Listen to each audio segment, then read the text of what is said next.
دوستو، روس یعنی رشیا دیش کی گنتی آج کے دور میں ہماری دنیا کے سب سے طاقتور دیشوں کے ساتھ کی جاتی ہے، کیونکہ بات چاہے ڈیفنس کی ہو، سائنس کی ہو، مال و دولت کی ہو یا پھر کسی اور چیز کی بھی ہو، ہر معاملے میں رشیا لسٹ میں ٹاپ پر نظر آتا ہے۔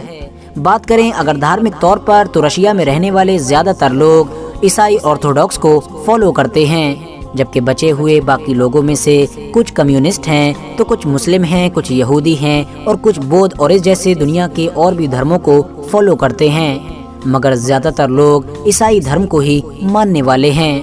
لیکن دوستو، آپ کو جان کر شاید حیرانی ہوگی کہ آج سے 1000 سال پہلے اگر ہماری دنیا میں ایک حادثہ نہ ہوا ہوتا تو شاید آج رشیا جیسا ایک بڑا اور طاقتور دیش ایک مسلم دیش ہوتا۔ صرف اور صرف ایک حادثے کی وجہ سے رشیا جیسا ایک بڑا دیش مسلم بنتے بنتے رہ گیا تھا۔ مگر دوستو، اب سوال یہ ہے کہ آخر آج سے 1000 سال پہلے ہماری دنیا میں ایسا کیا ہوا تھا کہ جس کی وجہ سے رشیا دیش ایک مسلم دیش بنتے بنتے رہ گیا تھا اور مسلم دیش بننے کی بجائے عیسائی دیش میں بدل گیا تھا؟ تو دوستو، آپ کو بتاتے چلیں کہ یہ کہانی ہے اس دور کی کہ جب عیسائی دھرم صحیح طور پر پورے یورپ میں بھی نہیں پھیل پایا تھا۔ اس کے علاوہ روس کے علاقے میں رہنے والے لوگ بھی عیسائی دھرم سے اچھی طرح سے واقف نہیں ہوا کرتے تھے۔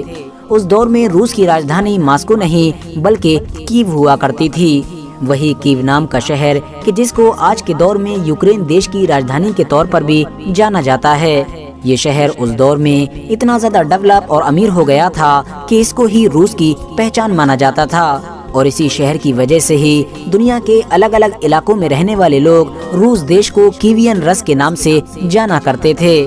اس دور میں رشیا اور نارتھ یورپ کے بہت سارے دیشوں میں کیونکہ عیسائی دھرم تو پہنچ نہیں پایا تھا، اسی لیے زیادہ تر لوگ ایک پرانے دھرم کو مانا کرتے تھے، ایک ایسے دھرم کو کہ جس میں بہت سارے الگ الگ طرح کے دیوی دیوتاؤں کی پوجا کی جاتی تھی۔ مگر دوستو، پھر 10ویں صدی میں ڈنمارک کے ایک حکمران کہ جس کا نام ہیرالڈ تھا، اس نے عیسائی دھرم کو اپنا لیا تھا، اور اس کے عیسائی دھرم اپنانے کا مقصد یہ تھا کہ تاکہ اس کے پڑوس میں جتنی بھی عیسائی یورپین کنٹریز ہیں ان کے ساتھ وہ اچھی طرح سے تجارت کر سکے، ساتھ ہی ساتھ پاس ہی میں موجود رومن امپائر جیسی ایک بڑی عیسائی سلطنت کے ساتھ اس کے رشتے بھی اچھے بنے رہیں۔ مگر دوستو، ڈنمارک کے اس حکمران کے عیسائی بن جانے کے بعد اب اس علاقے میں رہنے والے اور بھی لوگوں نے اس دھرم میں انٹرسٹ لینا شروع کر دیا، اور دیکھتے ہی دیکھتے ڈنمارک کے ساتھ ساتھ نارتھ یورپ کے لگ بھگ سارے کے سارے دیش عیسائی بن گئے۔ وہیں دوسری طرف اس دور میں رشیا کی گدی پر ایک ایسا انسان بیٹھا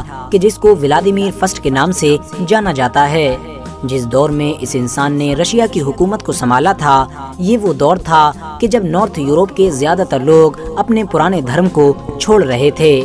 اسی لیے اس حکمران کو بھی گدی پر بیٹھتے ہی اس بات کا اچھی طرح سے یقین ہو گیا تھا کہ بہت جلد ہی میرا دھرم اس دنیا سے ختم ہونے والا ہے۔ اسی لیے اس نے یہ فیصلہ کیا کہ جلد سے جلد ایک ایسے مذہب کو ڈھونڈا جائے کہ جو نہ صرف میرے لیے بلکہ میری سلطنت میں رہنے والے لوگوں کے لیے بھی بہت زیادہ فائدہ مند ثابت ہو۔ بس اپنے اسی مقصد کو پورا کرنے کے لیے اس نے سب سے پہلے اپنے محل میں رہنے والے کچھ ایسے لوگوں کی ایک خاص ٹیم بنائی کہ جن کو بہت زیادہ سمجھدار اور ہوشیار مانا جاتا تھا، اور اس کے بعد اس خاص ٹیم کو اپنی سلطنت سے دور دنیا کے الگ الگ علاقوں میں اس بات کی تحقیق کرنے کے لیے بھیجا کہ ہماری سلطنت میں رہنے والے لوگوں کے لیے کون سا دھرم سب سے بیسٹ ہے، جس کی مدد سے ہم لوگ نہ صرف بہت زیادہ ترقی کر سکتے ہیں بلکہ طاقتور بھی بن سکتے ہیں۔ بس اپنے بادشاہ کے حکم پر اس خاص ٹیم نے دنیا کے الگ الگ علاقوں میں گھومنا شروع کر دیا، اور ایک لمبے وقت کے بعد جب یہ خاص ٹیم رشیا میں واپس لوٹی تو اس نے اپنے بادشاہ کو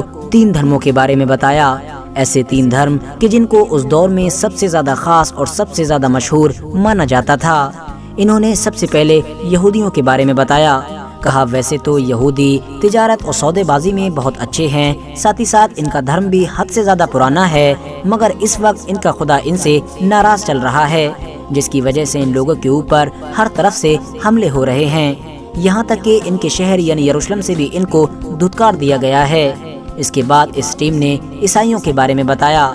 کہا جہاں ایک طرف کچھ عیسائی حد سے زیادہ غریب ہیں تو وہیں دوسری طرف کچھ عیسائی حد سے زیادہ امیر بھی ہیں، ان کے چرچ اور دوسری بلڈنگز بھی بہت زیادہ خوبصورت ہیں،